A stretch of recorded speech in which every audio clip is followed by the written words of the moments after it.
Alex, we're here. How are you? I'm good. How are you? I'm fantastic. We didn't spend the last 20 minutes trying to set up a fantasy league for the boys and kind of didn't realize it was all sudden, Pacific Standard Time, but everything's good now. It's not a Daylight mess. Pacific Daylight Savings Time. I don't know why it's the solstice happened, by Yeah, the way. so That's what you're I asking want. the wrong guy. The damn farmers are screwing everything up You're again. asking the wrong guy. I don't know, man. Anyway, it is. You know what? Setting up a fantasy league is more exciting than the NHL preseason. So but it is the second week of the preseason, so things are going to get hopefully a little more interesting. Leafs, Habs play tonight. Mostly NHLers set to play, so it should be fun. Sean Monahan's first game in the Hab uniform. Because our overnight rosters are totally intact now. I was gonna say Yeah, Sandin's so back, Sandy Monahan's decided to in, show up. Drew Yeah, and Drew Ann's playing, right? I thought I saw him in yeah, the lineup. All yeah. right. It's Just just wonderful. ridiculous. Just a great way to do it. And then the Blues teased us, hey, big announcement coming. Everyone's like, Ryan O'Reilly's going to get extended. The Blues Hall of Fame is coming. Cool. All right, thanks, guys. Was that what it was? Yeah, yeah. It was funny. The replies from other fans were things like Ryan O'Reilly with the Conn Smythe or what about Vlad Tarasenko. I was like, no, Blues Hall of Fame, because that is the major announcement. It's really funny. A Blue Jackets fan responded saying, "There's no one to go in there," and then someone responded back to them, No. "Excuse me, say you have Rick Nash, and that's it. Literally, that's it." And I thought that was pretty funny. Okay, so this is what we got on the docket today, Alex. Rasmus Sandin, as you mentioned, has signed a contract finally for the same contract he was being offered months ago. Jake Allen has re-signed with the Montreal Canadiens, which is very fun. Some news about Hockey Canada, which is just at this point never a surprise. Seattle have a mascot, which is horrible. A lot's going on in Vancouver. Lots going down. Jacob Chikrin is starting to resurface trade rumors and all that again. But to open the show, Alex, I want to talk about the Ottawa Senators for a second here. All right. We're Before getting right into it. we get into the meat and potatoes of that. First off, here's the news of the day for the Sens. Cam Talbot has some rib stuff going on. He's out for 5 to 7 weeks, so they claim Magnus Hellberg off of waivers. That's not what I want to talk about though, Alex. You don't want to spend half an hour talking about Magnus Hellberg? I'd rather set up the fantasy league again. Listen, I just think Sens fans need to calm down a bit. I feel like they've been getting real high on their horse this offseason, and I just think they need to relax a bit. Tell me why. I get you had a fun off season. You got some real good players coming in. You got some really important players re-signed. Again, if you, Mike, and I had them as my champions of the off season. You guys went with Calgary, so I come from a good place here. I think they need to relax with Shane Pinto and whatnot. Right, because who was it? I want to say it was Friedman. It could have been Friedman I who believe it said was. that Shane Pinto was untouchable in the Jacob Chikrin trade discussion, which Yeah, blew my mind a little bit. Wanted him, and the Sens are saying no way, Jose. All right. If it was Jake Sanderson, I'd be like, okay. Yeah, But there's names on that team where I'm like, I understand. Mm-hmm. Not Shane Pinto necessarily. He's a good player. He's all right, but it's like Yes. Jacob Chikrin. Well, you're gonna have to give up a good player to get another good player in return. Yeah. That sounds obvious. It's just and if you're the Sens, you'd rather it be a younger player. Now, obviously, maybe they hope him being a big part of the blue line this year. I think both Dorian and DJ Smith have said that. But it's interesting that today, I believe it was Frank Saravelli who actually said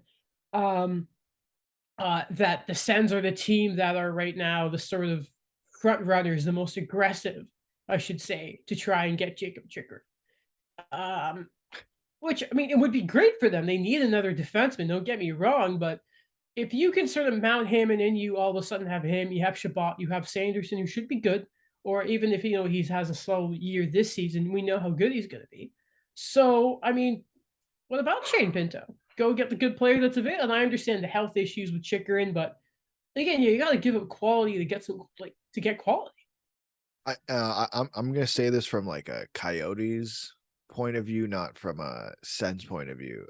I'll believe that Jacob Chikrin's gonna be traded when I see it, because it's been so long How long have we been talking about Jacob Chikrin A getting year. traded?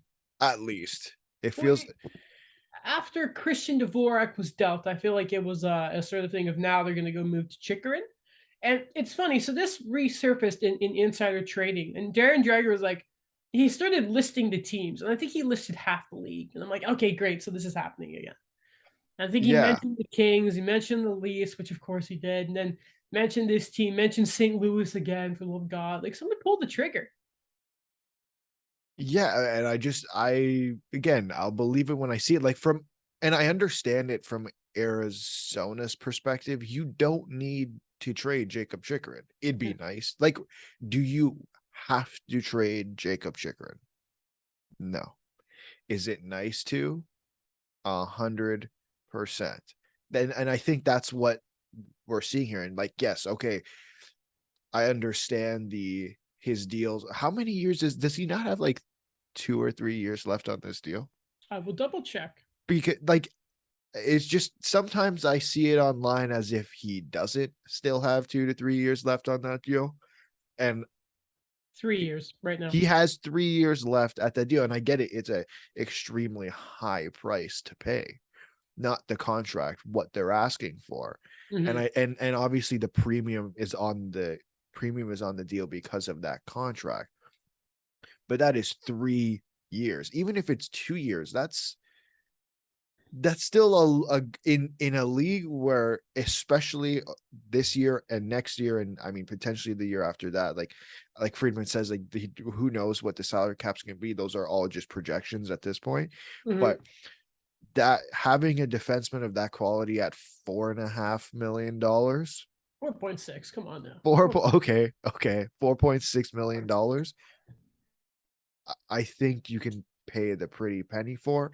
But at the same time, from the Coyotes' perspective, like I guess people, they need a reason for people to come and watch, and I get it, he's out right now, but It's you got to think this is the year they have to sort of do it because now obviously he has a modified no trade clause starting next year according to Cap Friendly.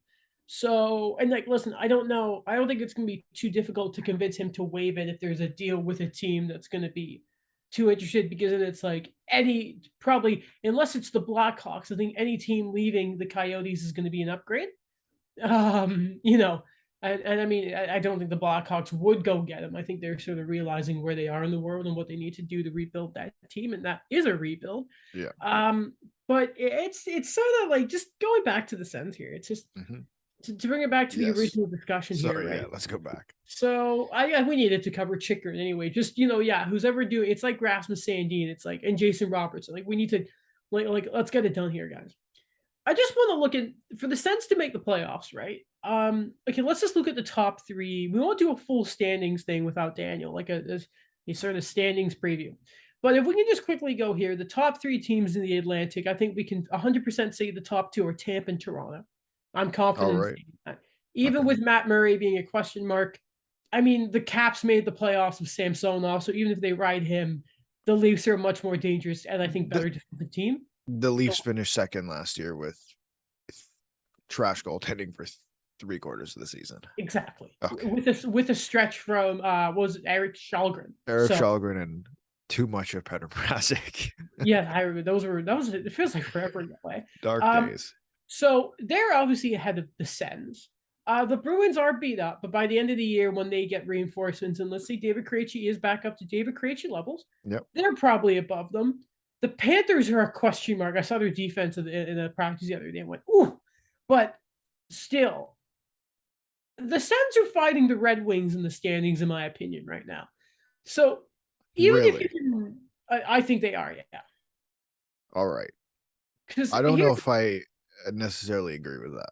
like by the end of the year, do we really think the Sens, who are going to have a Hellberg Forsberg pair? Like, listen, Forsberg's a decent goalie, but then it's like Hellberg being in the back end there.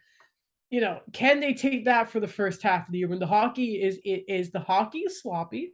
They have a lot of new guys there. The chemistry is going to be a bit of a problem. Detroit will face Sure. that too.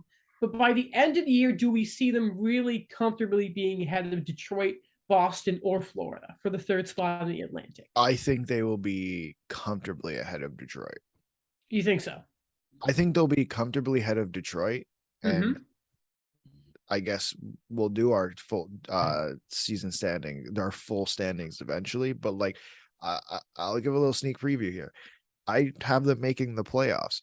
Like, I won't lie, but again, like I have them scraping into the playoffs. I don't have them comfortably making the playoffs, in my opinion. Like, I think they will take, okay, all 5 teams, all both wild card spots are in the East are coming out of the Atlantic. So it's funny to let's just say the Sens' best chance of making the playoffs. It's funny in my opinion. I think their best chance is third in the Atlantic because if you look at the Metro, right? Yeah. To me at least, it's the top three are easily Carolina, New York, and Pittsburgh. Uh-huh. And which means if you fall out of a divisional spot, you're in a dogfight with the Caps. Who knows what the Islanders are? The Blue Jackets, who got better and added some pretty good players. Let's not forget. Mm-hmm. Um, and again, playoff Goudreau was one thing, but regular season is good. We like that.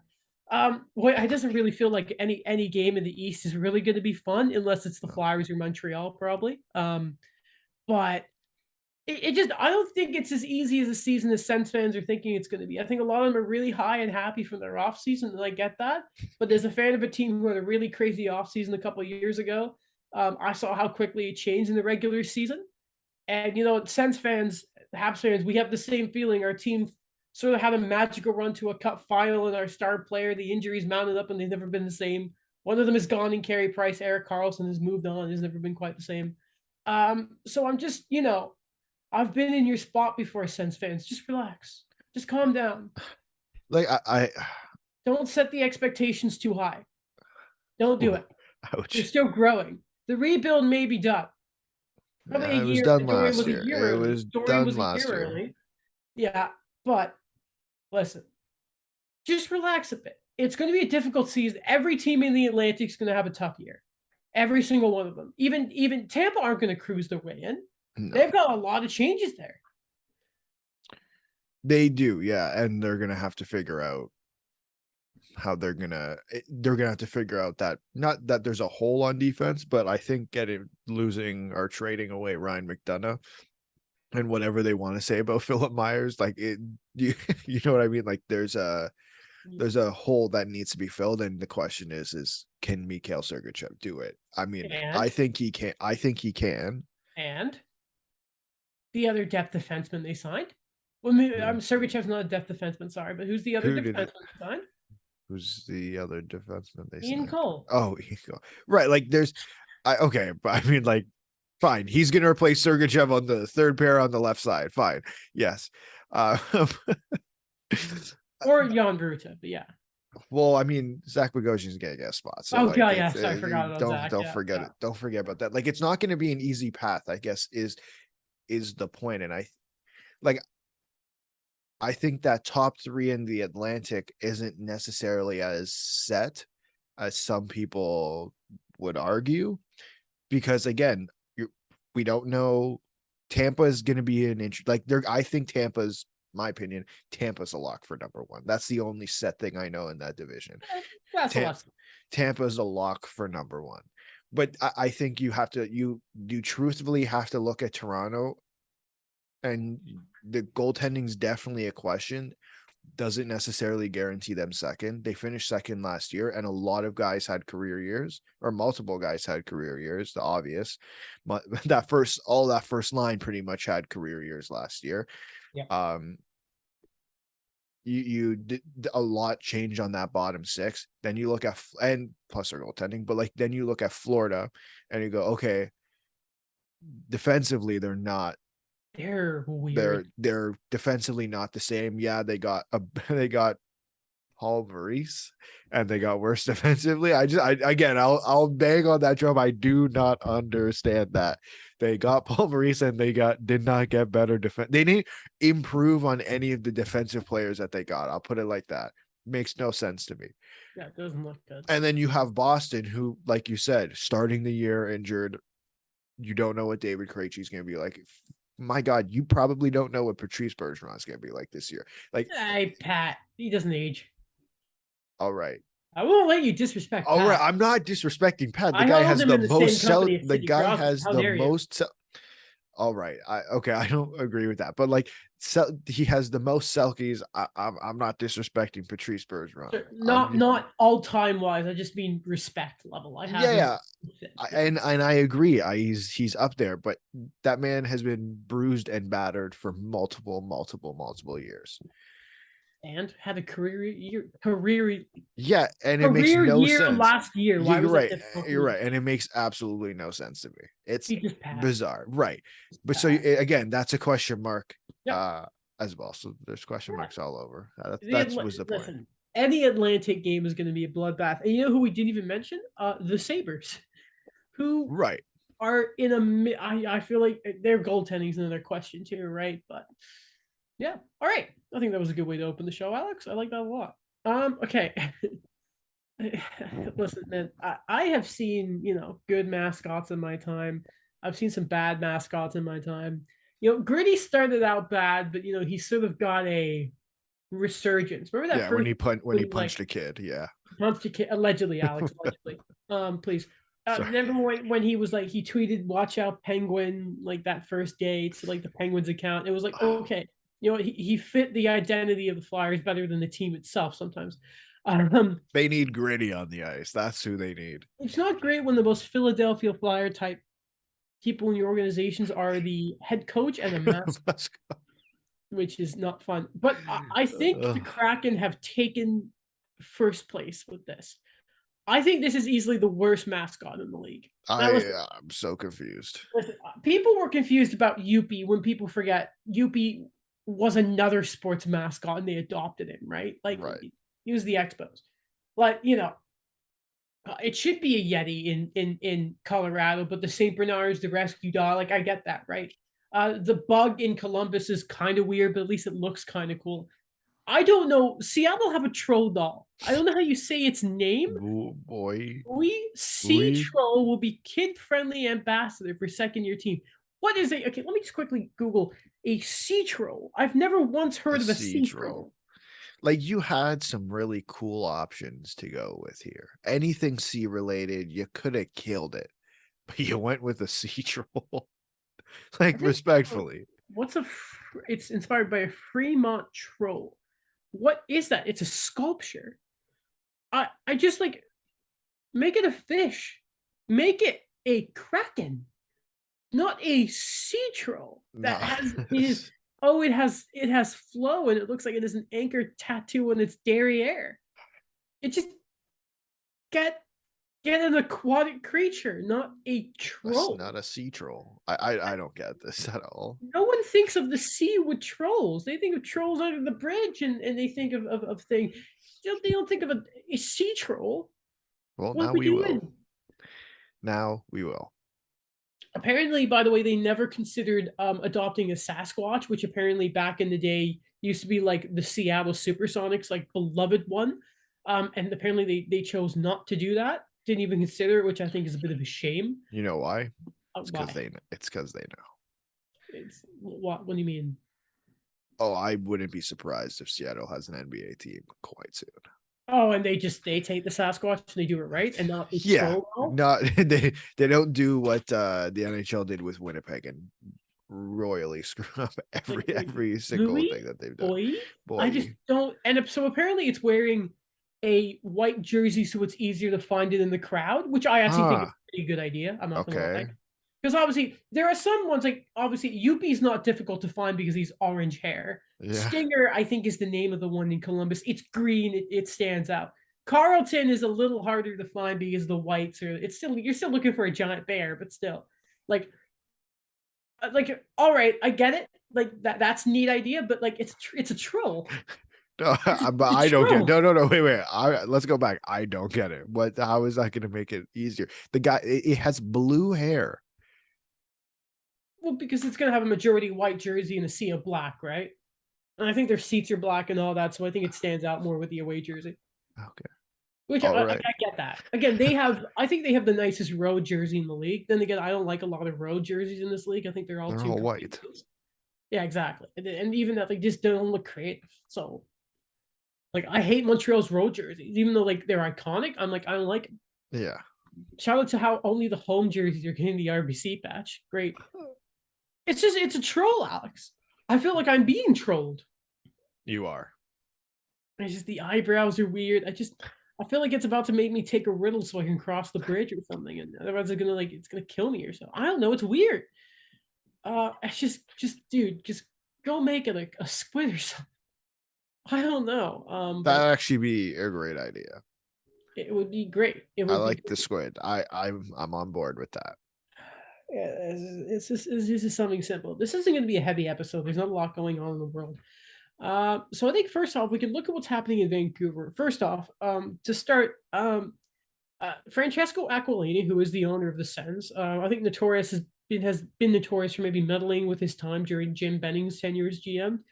Yeah. Has allegations against him in court from his children. There's a thing going on with extended child support for three of the four of them. They're in school, and looks like one of them I think was doing like a medical degree, one was doing engineering, so expensive stuff. Like thing about like an amounts in like six figures, right? But the stuff that's really important here is children alleging physical abuse. The article is a little difficult to read, I won't lie. Um, Freeman made a thing on the 32 Thoughts podcast saying you hope it's not true because you never want to see or sort of you don't want kids to be you don't want anyone to be abused, but much less Yeah. children. So that is something obviously the NHL said they're going to keep an eye on it, which doesn't mean much to me, Alex. I don't know about you. Because they're not really good at it's an owner. They don't really care. They could learn from the NBA. They're not, have actually taken action against owners before. $1 million to the Blackhawks, and that's it. Anyway, so we'll see what happens there. Story to keep an eye on, but we'll mention it. But the other thing in Vancouver that we can't really talk about here, because Alex, obviously, I don't think we want to speculate too much on, and we just don't have the information, right? Yeah. Rachel Dory, who was part of the analytics department, was hired 8 months ago. We've talked about her on the show before. Really interesting to hear her talk about hockey. She was on the STP a couple times. Really interesting. Like listening, obviously from the PDO, no, not the PDO cast, the Staff and Graph. Staff and Graph podcast from back in the day. Used to work for the Devils too. What's really weird here is so she was set to join Bruce Boudreau's coaching staff. Like a few weeks ago. Then all of a sudden, whispers come out of Vancouver that she seems to no longer be in the team. Neither side is talking. Bruce Boudreau could not comment on it. It's very, and Freeman sort of speculated on 32 Thoughts that maybe this is it's just, there is obviously something bigger here because of how out of the ordinary this departure. I don't know if we can call it a firing because I don't even think we know the details of it yet. Apparently, it has nothing to do with the ownership situation or anything. But what do you make of this? It's weird to me. This is the second sort of. I think anytime she talked about being dismissed from the, I don't know if it was a dismissal, but anytime she talked about her time leaving the Devils, she couldn't talk about it then either. So like it's, and I'm not insinuating anything bad about Rachel Dory. I wanted the Habs to hire her. And apparently I think she turned down the Habs to go to Vancouver, I think it was, or they had at least had a conversation with her. What do you make of this? Because obviously you listen to her podcast a lot more than I did, because you can tolerate analytics a lot more than me and my dumb brain can. But what do you make of a very weird sort of divorce going on here? Honestly, I guess from our perspective, being complete outsiders, it's not. It's definitely, I think, to the public weird, but I feel like this happens a lot more than, and not necessarily just in sports. I feel like this happens in plenty of different places. In plenty of different industries where someone's let go, and the details aren't necessarily disclosed. It's definitely odd, but I again, like, we're working on such limited amount of information. Everything at this point is just pure speculation, other than like this happens more than I think we can imagine. I think because of the the amount of people, I guess, like the follow, or let's call it the following she had prior to Hmm. being in Vancouver. And I think her then, and also I guess the circumstance as well, her being let go or departing, we'll call it. I think that's why it's gone as much attention as it does. Other than that, I like Hmm. there's not much to say just because we don't have any other information other than that they've gone separate ways. So it is worth mentioning that a lot of people have been making a thing of the term beacon hire has been made a lot about Rachel Dory, because there was I think it was three separate hirings the Canucks had made in a short span. Was they brought her in, they Yep. brought in Cammy Granado, Yep. they brought in with a tear streaming down my face Emily Castonguay. Um, I think it is very unfair of people to be making so much noise because she's a woman. I think it speaks a lot to the way hockey is right now. And I don't know if we have this in many other sports or actually like real scenarios and outside hockey. Put my phone on do not disturb. Sorry about that. But I just like she's clearly a knowledgeable hockey mind. I think if you've ever listened to her, you'd know. Like she had the job for a reason. She was being added to a coaching staff as a few weeks ago for a reason. You don't just sort of Right. get into that position for nothing. Right. And like it's definitely yeah, it's definitely not fair to call, like, okay, let's put it like this. Has the NHL or its teams ever cared about making a beacon hire, diversity hire, whatever you want to call it? I think Seattle. I don't think. I think they made an effort coming in to No, be but like diverse, but they didn't. but the people they brought in, remember, like now they have Alex Mandrycky as, I don't know if I said her last name correctly, as assistant general manager, and like she is very Shout out very Paul Fenton. smart. Paul Fenton for chopping the ball with But that yeah, like employee. Yeah. the Mhm. the NHL does not strike me as a league. eh, That's not true. It definitely strikes me as a league to do something just to appease the public. No, no. Like, let me try to phrase this properly, because in the NHL, what we always talk about is how they hire, rehire, and rehire the same person over and Mhm. over and over again, and they still do it to this day. Like Yeah. that hasn't gone away. Have teams started going away from that? Yes, but like I don't think they're doing it to appease people. Is the point I think I'm making? Mhm. If that makes sense, I don't think I phrased that properly, but do you understand the point I'm Well, making? well, I do. Yeah. Plus, let's say that they did do that. Okay, just add devil's advocate here. All If right. you did it for good press, why would you then have an ugly divorce less than 9 months after hiring that person? Right. That's It why just doesn't add up. mhm. So again, we don't. It has been so silent here. It has been so silent. Um, it's weird because you know. But is that we like, I'm sorry, maybe I'm playing devil's advocate here too, but like Mhm. is it really that weird? Because like I feel like in any other scenario, we're not, in any other coaching dismissal, or not even coaching dismissal, I don't think we're having this discussion. I'm not trying to downplay what happened. Like I Yeah, think we're just not, we don't have all the facts. And I think also the fact that and this has nothing to do, like it has to do with her having a social media presence prior to being, yeah. her following on social media prior to her having a job there, I think is why we're having Well, this good discussion. I don't think it's weird that it's that silent, is my point. and for people who don't know, I think she was criticized a lot for just, I think, speaking her mind. To be Sure. honest, like I've never had like I again I didn't follow her for super long on Twitter because eventually I'm like I don't, again, analytics are like I can take this in small doses, but when I signed up to be a journalist, Alex, I was told there would be no math, as Elliot Freeman famously said. Um, you know, I do wonder if it's because she was so much a Twitter presence that us online sort of, again, being in Southern Toronto, the relationship she had with the SDP guys. You know what? I think Jeff Merrick has always been a very big fan of her and has mentioned her in a few occasions.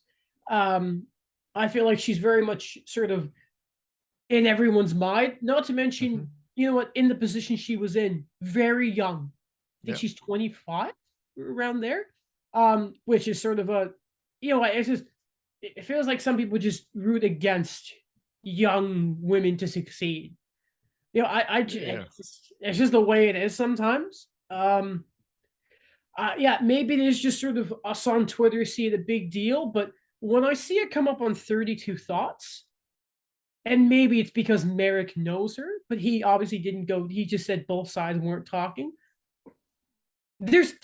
I can't imagine Freeman wouldn't insinuate there's a story without it being there's some sort of smoke where there's fire. Yeah, You know what I mean? yeah. Oh, definitely definitely I'd imagine based on that alone there's more story, there's more of a story here, obviously, and neither side is commenting on it. I just think, like, to me, in the reason, like, it's not weird that it's silent. Like, you go back to, like, you made the point. I feel like it's quite a popular thing that when you leave, when you're, especially when it comes to the NHL, you really aren't gonna talk about your time in the NHL until your time in the NHL is done. And, like, it's a maybe a stretch of an example, but, like, uh if you remember Bill Armstrong going from where was he before Arizona? He wasn't in St. Louis, was he? With No, the unrelated. That's Doug Armstrong. No, no. I know. Why I was just wondering were they in the same was place? he in Col? No, that's Bill Zito. Why can I not remember where Bill Armstrong was There's a before? it's just it is It's hurting me. It's hurting me. as we hold on to get the So I'm just stalling for time. Do do do do do do do do. Who's excited for the season? sorry. Oh I'm gonna my! lose my train of thought. I need to do this real quick. Shout out to McDavid, who might be more He was selfless with the puck. he was in St. Louis. Yeah, Yeah. sorry. Okay, you're right. He was in St. Louis. The whole thing is that he couldn't be a part of that draft that season that he went there Mm-hmm. because he had all of St. Louis's information. Now, like, again, that's a stretching of example, but I think that's why there's not much of a story here at this moment. It's just because Mm-hmm. generally these things do not come out until Mm-hmm. years later. I mean, like, we'll get to that story later. Hockey Canada, prime example. Things Yeah. like other things Yeah. that go on, prime example. Like, I hope we find out the story because you're right. I think there's more of a story here, but the point I'm making is I don't think it's as surprising how quiet it is as as other people are making it out to seem. Fair enough. All right. Two signings that are relevant to the teams we care about most on this show. We'll start with the Leafs. Rasmus Sandin, 2-year contract, 1.4 million is the AAV. He has a $450,000 signing bonus this year. The base salary next year is 1.6. Qualifying offer nerds out there. So, okay, before we even get to the signing, Yeah, I thought the rules changed with the qualifying offer because everyone's been talking about it, and I'm like, I thought 2 years, because remember that it was the Matthews Marner, could that whole Matthews Marner, Kachuk, blah blah blah, whatever, that yeah. group of free agents who had signed their contract, and then did they not change the rule that said it's that your qualifying offer is based on your AAV, not your final year salary? Alex, that sounds right. I want to believe you because I feel Okay. like we've had this conversation I before. also feel like we have as well. So you know But what? hey, I'm gonna say we're right because listen, it feels good. we have been waiting for Sandine to sign for Okay, too long. let's have the Sandeep this discussion. Um, listen, cool. Thank you for waiting another week to do this. when you have completely screwed up our opening light. Thank you so much, Rasmus. So Can you play on the right? Is this what we're going to do now? Is this happening again? Mark Giordano can play on the right, is what I've been told. But it just makes me sick. I want to have one particular or two. I want to have two discussions about this. Number one is how eerily quiet some people have been on this side. And I'm not talking about reporters. I'm talking about parts of this fan base, parts of the fan base. How eerily quiet they've been about this signing, just because of the way it went down. And I'll tell you why. You know why? Because what happened? Like, and listen, I am no Dubas lover. I think like I've deteriorated over the X amount of years we've been doing this podcast. I am no Dubas lover. I'm a realist. Okay, that's what we're doing here. None of that shenanigans. 2 or 3 years ago, did we all not say that Kyle Dubas must stand his ground? Yes. All right. Yes. What did he do? He stood his ground here. There we go. Didn't he do that last year? With I can't remember who they were. Okay, well, he did it this summer. He said, we're not paying Jack Campbell $5 million. Yes. Fine. Okay. I'm pretty sure he did it last year. I can't remember. Done it with Freddie then saying, we're not going to take this risk. Goodbye. Right. Yeah. Okay, it's going to come to me, the other example I was talking about. I can't remember it for the life of me. Mm-hmm. So he stood his ground, right? So we're all... Can I give him like a check mark for that? Is that allowed? Yeah, he didn't trade Ilya Mikheyev. He certainly was like, no, you're going to take this. And then he made Ilya Mikheyev probably how many millions for doing that? Yeah, right. He stood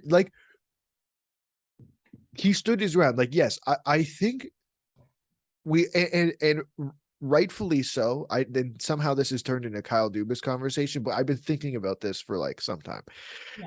I think if you look back at what happened 3 or 4 years ago, I could not tell you how many years it's been since that 18 months of hell.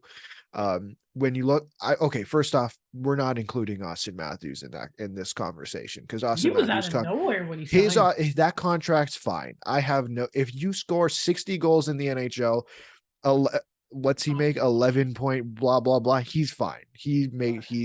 There's no 11.34 or something. He's okay. Cheeky bastard. We're gonna talk like when it comes down to the Marner and Nylander stuff. Yep. Nylander, he could have eased like the thing going around was that the 6.9 was available. Nylander was willing to sign 6.9 in September, early September, and he didn't do it. And he stood his ground, and it screwed him. It bit him in the ass. Then the whole Marner thing happened. That was an absolute nightmare. I never want to talk about that again. He didn't stand his ground, right? He didn't stand his ground. But this idea that he hasn't learned that lesson of him not standing his ground, I think is just false. And like, I don't think every move he makes is perfect. Far from it. Let's go back to last summer. We can talk about it. We don't have to, but we've talked about it. Yeah. I think enough. Like, can we calm down about like we're gonna get to like he's not gonna be respectfully, he's not. I highly doubt he's the one that's gonna be fired middle of the year. If anything, he's gone at the end of the year, unless they start like 0-16, which isn't gonna happen. But barring a absolute collapse of epic proportions. Fine. Okay. Okay. Fine. Barring that, he's not going to be fired. Fine. Listen. I am not going to be like, you stood your ground for 1.4 No, million, absolutely not. I'm happy it's done. Absolutely not. Yeah. But my point, because this is, I'm talking about the one particular part of this fan base who just constantly complains, have been eerily quiet about this. So, number 2. What is it? Less than 4 million for him, Sandin, and Liljegren? Sorry, Giordano, Liljegren. Yeah, and Nikita Zaitsev making $4.5 million. But we I'll give Dubas a lot of credit for that. We won't have that conversation. That'll Yeah. piss too many people off. Number 2, did you not love Louis Gross' quote after? What about how You the know, opportunity? the opportunity after 2 defensemen go down, and it's just like, we made the call. All right, Lewis. Like I I like was just like, I leave me like alone. Sandin joking he was worried because he saw how well Callie Youngcroak was playing defense in that game, and I was like, Sure. okay. By the way, Okay. shout out to Sandin picking mushrooms Like, to try and grab. cool. What? I when I saw the quote from Louis Gross, I'm like, leave me alone. Like, Who stop. represent Funny Lewis? enough, William Nylander. Oh, that's where I remember it. Okay. Yes, that Oh, fun great, time. Like, great. it was just like, really? You made the phone call to take the $200,000 less that they were offering you? Is this Mhm. really what you're gonna make it out to seem? Ooh, he's gonna. Ooh, you want to know something that's gonna make you feel really good, Alex? Let's hear it. Do you know who another client in the Atlantic Division of Louis Gross is? Uh what team? Boston. Oh, does he have David Pasternak? Jeremy Swayman. Oh, okay. Shout out to Spencer Knight making that a lot of fun. So if you want to see the Bruins about to be, start sweating, Did you hear? there you Sorry, go. because I feel like we haven't met. Did you hear the quote from Jeremy Swayman last week? No. The So what he said, he thought that Toronto was going to pick him, and then he ended up going the pick Oh, I after. did see that. Yeah. Oh my Yeah. god! Listen, let What? me Whatever. say it. No, Whatever. let me say it. You got to let Yeah. me say it. Mark Okay. Hunter masterclass. Funny enough, he also represents Shane Pinto Huh. and Johnny Goudreau. So he's had maybe that's He's why it didn't get done because he's like, listen, I get it, dude. I gotta get this guy to Columbus. We'll worry about you later. Yeah. But I'm just so happy that I don't care about the whole thing of opportunity. I see this black and white that I am so mad we waited all summer for the contract that has been out there. I get both sides have to do their thing, whatever. As a podcaster, as someone who needs to pay attention to the Leafs, I hate it. It's everything I hate about that. As someone who is not patient. I did not need that. We could have had this done like months ago. Yeah, We could have had I mean, not much changes. I don't even remember, like, from the starting lineup, to be honest. he's somewhere there, especially with the He's in injuries. there. Yeah. Um, Other side, Montreal, Jake Allen has been extended. It's a 2-year contract kicking in next year. The AAV is $3.85 million.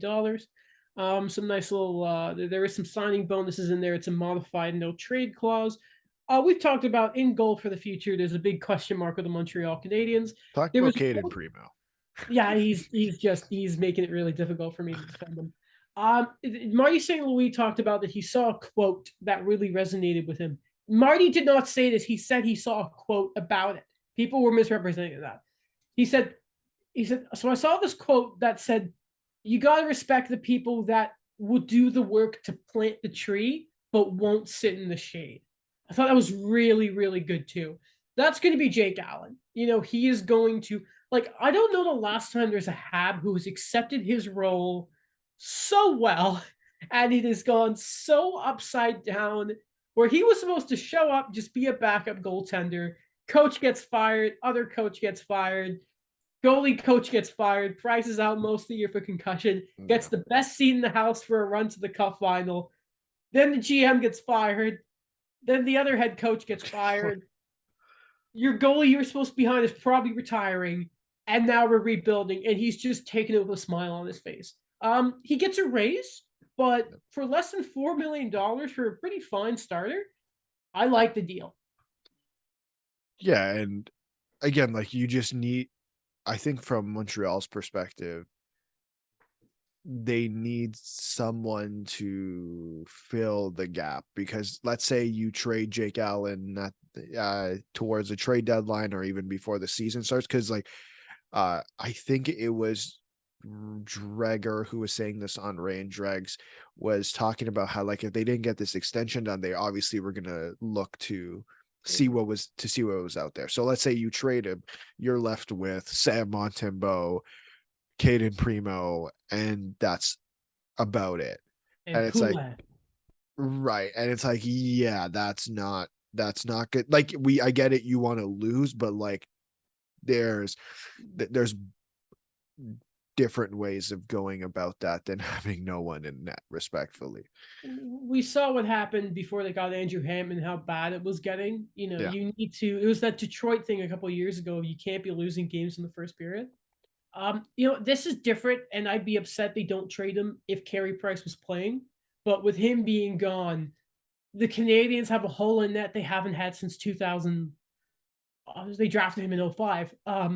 Even before that, Theodore and that. When was the last time the Canadians were so uncertain in net? The 90s? Not long after Mr. Patrick quit, and Tremblay was bad too. I get it, but they're both responsible for it. But it's the uncertainty the Habs haven't had in net in my lifetime. You need the right attitude in a rebuild like this. Even the Canadians refuse to call it that. I just like Jake Allen. It's so annoying that they needed him like 7-8 years ago. And but you're happy to see him now, and apparently he's a good leader for the guys in the room, which you need that. And hey, just again, it's better than overpaying some guy in free agency or just giving out the patented 3-year, $4.5 million thing that's going to goaltenders lately. But yeah, Jake Allen, good to see you. We'll play the full game against the Leafs tonight. Sean Monahan, first game as a Hab tonight. Should be exciting. Not really. It's preseason. Should be. Are you going to watch any of the game? Probably not. Okay. I will try. It might be on the TV in the background. I doubt it, but I will try. Okay, fair enough. Might have to watch those Jays. Yeah. So do they have home court, home field? I think if they win tonight, they do. Who are they playing? Baltimore. Okay, interesting. The other birds. Yeah. Lots of birds in baseball. Yeah. What's the Blue Jays mascot? A bird. We're in Seattle. It's actually a Blue Jay. Yeah. Yeah. People called me Blue Jay a lot when I was a kid. Because my last name Blue Jay, it was easier to remember. Yeah. Okay. To finish up, Hockey Canada. I'm just gonna read you a little snippet here, Alex, from a Sportsnet article that came from a Globe and Mail piece. I don't have a subscription to I'm saving money. I'm not buying the Globe and Mail thing, but Sportsnet had a really good thing of summarizing it here. So bear with me as I read for a little bit. Hockey Canada had a previously undisclosed second fund to handle uninsured claims that included money for settling sexual assault claims, according to a report Monday in the Globe and Mail. Called the Participants Legacy Trust Fund, the fund was established in 1999. That was the year I was born. Year before Alex was born, by transferring money from the National Equity Fund, which was funded partially by players' registration fees, according to the Globe. The trust was established to handle claims against Hockey Canada's members, branches that occurred between 1986 and 1995, before Hockey Canada began purchasing insurance for sexual assault claims and other liabilities. This isn't in there, but it's weird that there's insurance for that. That's just me thinking, though. Back to the article, though. According to the report and confirmed by Sportsnet, this fund could have provided sexual abuse cases associated with former WHL coach Graham James, amongst others, which is obviously the very famous one. I believe he was the one. That's the Sheldon Kennedy case, I believe. I could be wrong on that, but I think it is.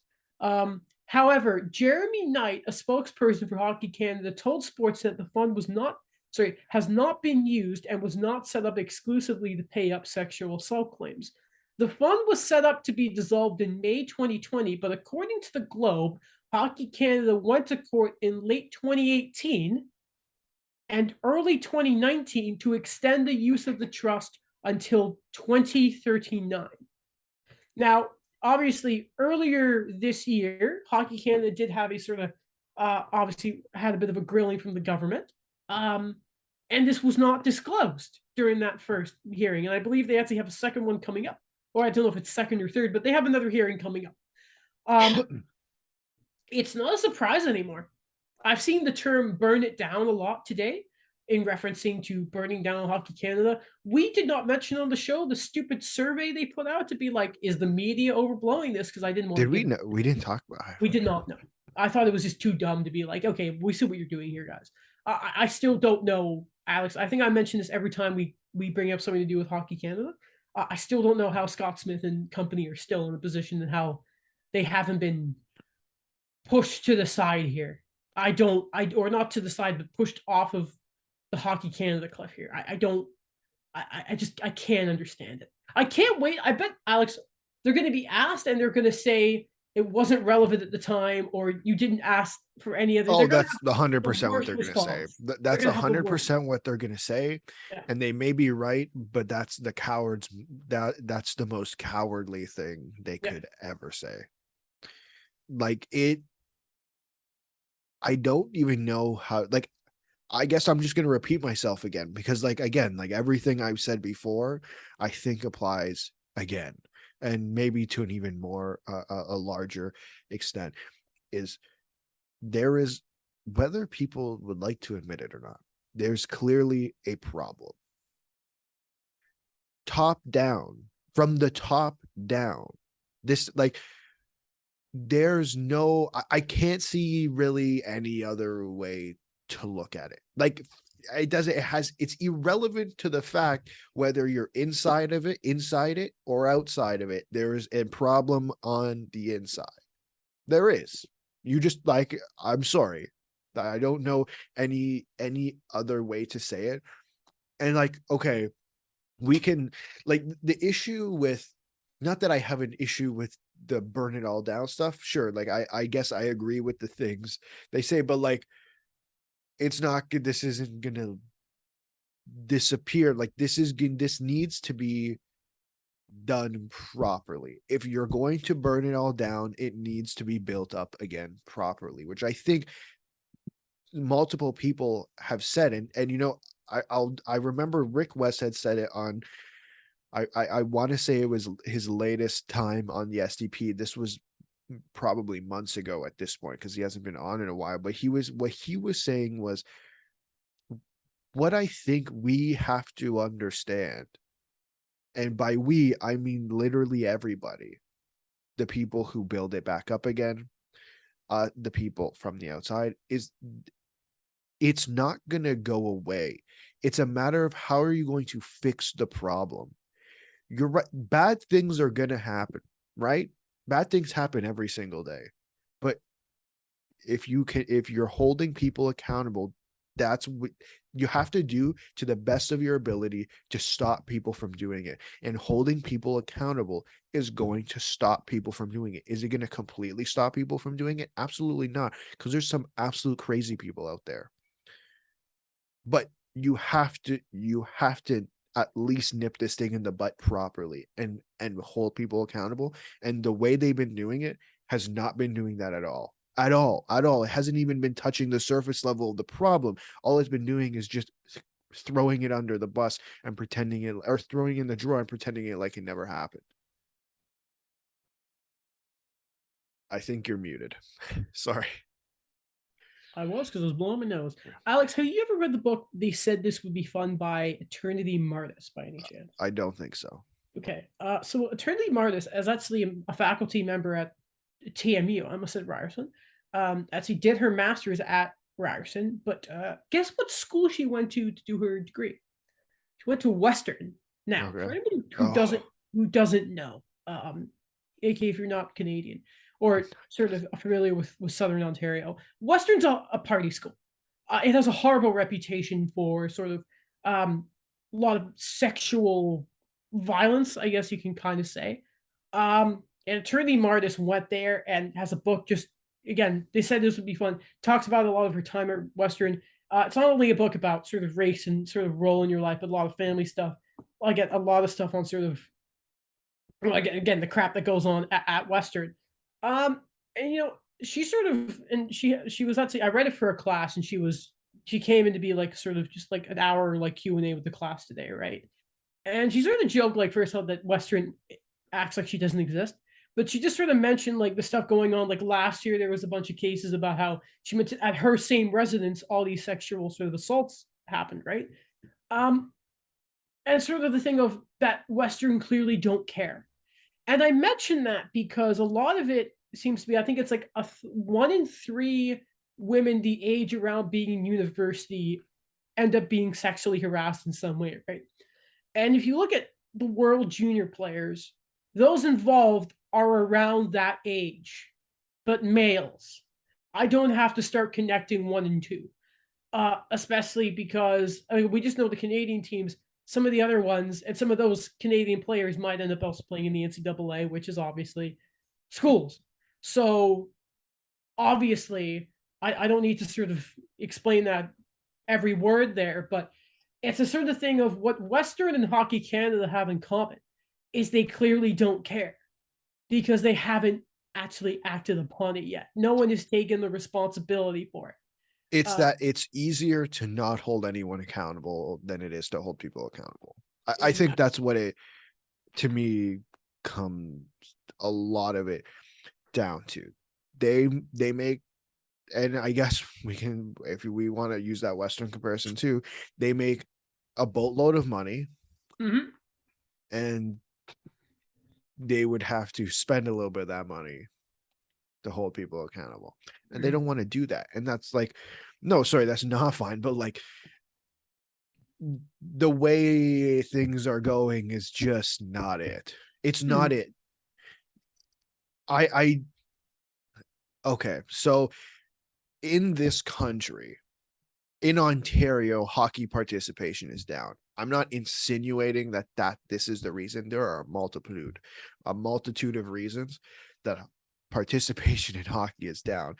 At the end of the day, Hockey Canada definitely can help a little bit more on that, but don't think that this isn't going to, you know, have an effect on that. Don't forget, like I think we brought this quote up 5 times on this show since it happened. Don't ever forget what Wayne Gretzky said on national United States television. Yes. Right. Yes. Wayne Gretzky said that on national television. Just for people who don't know, what did he say? He said so he was talking about the Kyle Beach, what happened with Kyle Beach, and was essentially talking about like if he was a parent, he definitely had to ask the questions about his kid being safe. The greatest hockey player of all time said this on national television. Who's notoriously very quiet and not very opinionated. Right. Like, which, yeah, it's Wayne. You don't think he had, like, maybe I'm overblowing this, but I do think he has a lot of influence when it comes to hockey in this country. Like, listen, we never saw Gretzky play. No. But it's Wayne. Like, there's just a sort of thing of like that name means something. Yeah, and so I would believe that everything that's going down now, everything that happened in the past, the way they're handling this now, is not going to help their case. Well, it's like a thing of if you have a daughter, like, and here's the thing, the simple thing is now that you find out there's a second fund and they could have extended. It's 2017-18. Isn't that really funny that that's around when they went to sort of get this extended? Is when you go and enlist your kid in hockey, and again, all of our friends who we know that played hockey, of course, paid that registration fee. And again, it is you are going to pay money for your daughter to play hockey, and there is a legitimate chance that you could be paying the set towards the settlement that maybe it could happen to your daughter. Like, imagine, like, I don't know the exact scenarios, but imagine if one of these cases could have happened to someone whose daughter played hockey. Maybe that's how they know people in the program. Imagine if you were a parent, the mental thing of knowing that you pay towards that settlement. Like, mentally, I don't know how you could recover from that. Like, obviously, we don't know if anything like that has happened, but it is a scenario that is out there, especially knowing how significant the game of hockey is in this country. Like, that is something that I can't get out of my mind. Is, or at least, like, let's say that you're someone who you know, or someone in your direct family is a survivor of that kind of stuff. Or, and then again, you know, even if it's never been like directly to you, then you pay for this fund, you find out what happened, and like you think of. I'm just trying to think of all the things that yeah, just what could come to mind when it realizes that your money went to this. It's just and a second fund, like a second. Why did you? And I love how the name, the equity fund, and all that. Like, no, sir, let me double check. What was the new one called? Oh God, hold on, let me get it back up. But it's just so dirty. It's so dirty, Alex. I'm really curious. I'm gonna double check when the next hearing is. Participant Legacy Trust Fund. What? Obviously you can't just call it the we're trying to cover our ass, fund of sexual assault or anything, but Yeah. It's tomorrow. it's tomorrow. Oh, Yeah. fun. That's going to be very interesting. It's gonna be a crapshoot for them. They better be prepared because last time they went and they got eviscerated. For their sakes, I mean, they should be prepared. For Next the episode, sake, sorry, like for the sake of the rest of whatever good PR they think they have, which to me they have none, but no. they better come prepared because they're gonna get if they don't handle tomorrow properly, they're gonna get blasted. I Do you hope think it was someone bad? Like, feeds. I hope someone feeds one of the politicians there the question of why they thought it was a good idea to go to the women's worlds and hand out the medals. I really want to know why they thought that was a good idea. So obviously it's been talked about, like a lot of those guys get fed questions by the press. I'd like someone to sort of feed that question in. I'd be interested to know. Well, until the next update, that's what's going on. Till next episode, because we'll have that information. Yep, and I know it's almost time because one of my dogs is making a big huff and puff outside my door, and we're also out of stuff to talk about. So yeah, it's probably gonna be just under an hour. I think we recorded. So yeah, probably nice brisk conversation. Daniel should be back next time. We miss him every day. He's huffing and puffing. Hopefully next time we talk, we have a fantasy league figured out. Yeah, preseason will be. Is it going to be done by then? Technically, I hope so. No, of a couple of days. Shout out! Why exactly? Why dog won't stop walking into the door? Fat Tubson. Like 4 of Montreal's games in the preseason are against the Sens, including their last 3. Why? Anyway, I hate the preseason. I hate the preseason so much. Okay, that's it. Thank you for listening. Check out the show wherever you listen to the show. Well, I mean, you're listening to it, so you check it out somewhere. Check out the YouTube, the TikTok, all that lovely stuff. We're going to see you next time.